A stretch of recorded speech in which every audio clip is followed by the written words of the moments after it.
ទំនិញកម្ពុជាចំនួន154បន្ទាត់ទទួលបានការលើកលែងពន្ធនាំចូលពីអាមេរិកឧបត្ថម្ភធំដោយខ្ញុំជ្រើសរើស XO 55i Plus តែប៉ុណ្ណោះឯកឧត្តមសឹមសុខេងរដ្ឋលេខាធិការក្រសួងពាណិជ្ជកម្មបានបញ្ជាក់ឲ្យដឹងថាសហរដ្ឋអាមេរិកទើបបានសម្រេចក្នុងការលើកលែងពន្ធនាំចូលលើទំនិញមួយចំនួនរបស់កម្ពុជាឯកឧត្តមរដ្ឋលេខាធិការបានថ្លែងថាទំនិញកម្ពុជាចំនួន154បន្ទាត់ពន្ធគយត្រូវបានលើកលែងពន្ធនាំចូល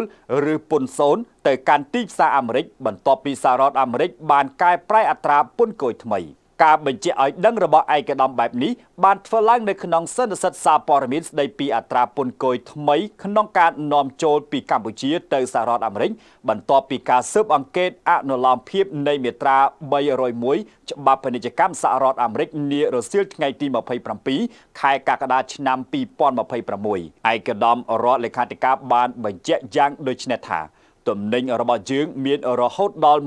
154បន្ទាត់ពន្ធគយដោយក្នុងនោះក្រៅពីវិញ្ញាណភ័ណ្ឌគឺផលិតផលដែលធ្វើដោយដៃឧទាហរណ៍ក្រមាមួកជាដើមលក្ខនិងផលិតផលដែលធ្វើចេញពីកម្ទេចឈើ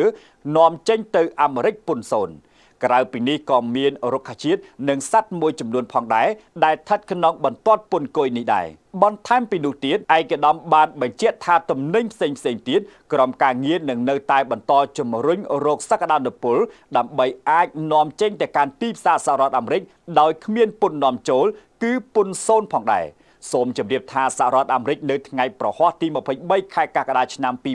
2026បានប្រកាសដាក់ពន្ធគយថ្មីលើប្រទេសចំនួន60ជំវិញការព្រួយបារម្ភពីការបង្ខំកម្លាំងពលកម្មហើយពន្ធគយថ្មីនេះនឹងជំនួសពន្ធគយសកល 10% ប្រកាសដោយលោកប្រធានាធិបតី Donald Trump កាលពីដើមឆ្នាំនេះដែលត្រូវបានផុតសុពលភាពនៅថ្ងៃសុក្រទី24ខែកក្កដា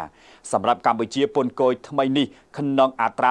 10% ទាបជាងប្រទេសជិតខាងដូចជាថៃនិងវៀតណាមដែលមានអត្រា 12.5%